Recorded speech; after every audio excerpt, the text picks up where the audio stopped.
딩모니의 오디오 극장에 잘 오셨습니다. 어서 들어오시죠.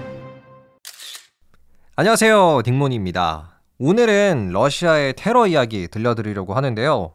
바로 며칠 전이었던 현지 시각 22일 금요일 저녁에 러시아 국민들을 대상으로 한 끔찍한 테러가 있었습니다. 이 테러 공격으로 인해 벌써 130여 명 이상이 사망을 했고요. 부상자는 150여 명이 넘어가고 있어요. 과연 누가 러시아를 향해서 이런 테러를 저지른 것일까요? 또 그 이유는 무엇일까요? 오늘 저와 함께 그 숨겨진 이야기를 알아가 보시죠. 끝까지 함께 해주세요. 바로 시작합니다. 자, 결론부터 말씀드릴게요. 러시아를 공격한 테러리스트들의 정체는 이슬람 국가 호라산, 일명 ISK라고 불리는 이슬람 순위파 테러 단체였어요. 일단은 이 IS 자체부터 이야기를 해야 될 것 같아요. IS는 사실 그 이름에서도 특징을 좀 아실 수가 있습니다. IS, 이슬라믹 스테이트의 약자고 뜻은 이슬람 스테이트 국가, 즉 이슬람 국가라는 뜻이에요. 그래서 자칭 얘네들은 우리가 이슬람 국가다, 테러리스트가 아니고 우리는 이슬람 국가 그 자체다라고 주장을 하는 그런 단체예요. 하지만 실제로는 명백히 국가가 아니고요. 테러 단체로 규정이 되어 있습니다. 근데 실제로도 이 IS가 최대로 세력을 확장하던 한 2014년, 2015년 이때는요. IS가 이라크의 몇몇 도시들을 빼앗아 와가지고 진짜 땅이 있었던 적도 있어요. 그리고 병력 규모도 그때 많이 올라갔을 때는 한 20만 명이 넘어갔었죠. 자, 그런데요, IS가 유명한 이유가 있습니다. 바로 잔인한 영상들과 그 끔찍한 테러의 방식 때문인데요. 예를 들어 IS는 피해자의 목을 자르는 영상이라든지 총을 쏘는 영상, 이런 거를 꼭 SNS에 올려버려요. 다 보라고. 정말 잔인한 조직이고요. 또 병력을 모집할 때 IS에 가입을 독려할 때도 이런 가입 메시지 있잖아요. 요거를 SNS에 올려가지고 모집을 하는, 꽤나 요즘 기술을 잘 활용하는 그런 테러 단체이기도 합니다. 그래서 2015년에 정말 충격적인 일이 있었죠. 우리나라에서.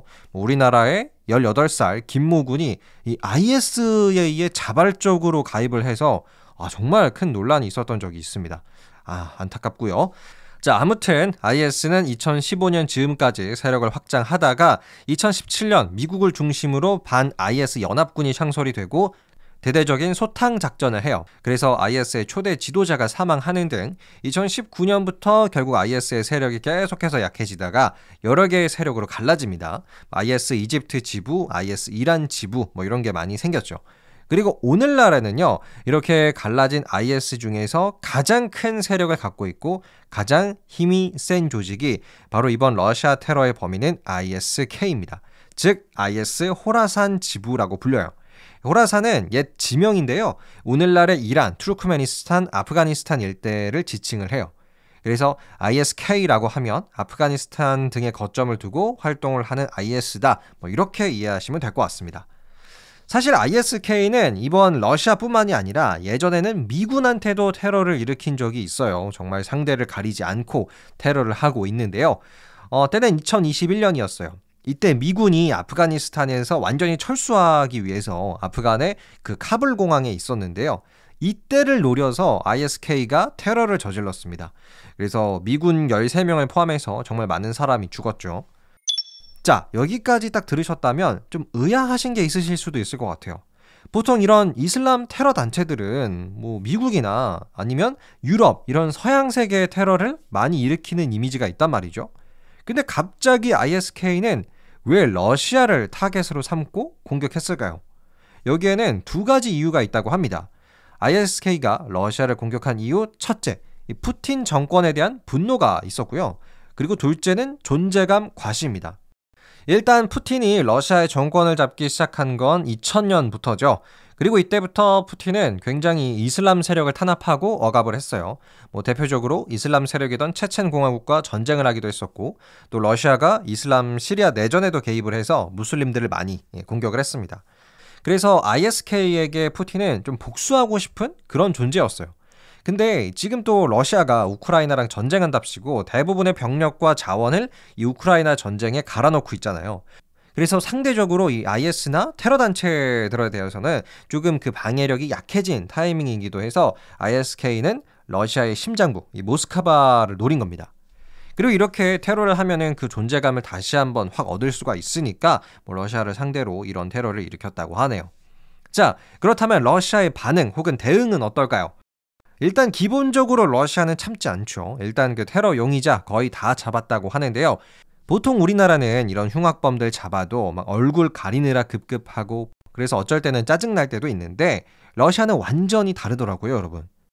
예를 들어 이 러시아 군인이 이 테러리스트의 귀를 잘라버렸습니다. 뭐 보복의 의미였겠죠. 그리고 막 그냥 눕혀놓고 때리고 발로 밟고 고문하고 이런 러시아 군인들이 이번 테러리스트들을 대하는 모습이 많이 촬영됐습니다. 이런 면에서는 러시아가 참 화끈하긴 하죠. 테러 용의자들은 러시아가 지금 거의 다 잡은 것 같고요. 푸틴 대통령이 여기서 좀 재미난 반응을 했습니다. 우크라이나 연관성을 이야기하더라고요. 푸틴 대통령이 말하기를 이 테러에 우크라이나가 배후가 있는 것 같다라고 밝혔어요. 하지만 여러분 미국도 발표한 것처럼 우크라이나는 이번 사건과 전혀 관련이 없다고 합니다. 그냥 푸틴이 책임을 회피하기 위해서 우크라이나 탓을 하는 게 아닐까라는 생각이 드네요. 그럼 오늘의 러시아 테러 이야기는 여기까지 할게요. 끝! 네, 오늘은 러시아에서 일어난 끔찍한 테러 사건에 대해서 제가 소개해드렸습니다. 아무래도 이런 국제적인 사건은 소개가 많이 안 되는 느낌도 있어서 여러분에게 꼭 들려드리고 싶었어요.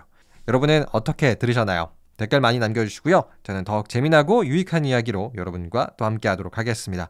재밌게 들으셨다면 구독과 하트 꼭 눌러주시고요. 댓글도 많이 남겨주세요. 감사합니다. 안녕히 계세요.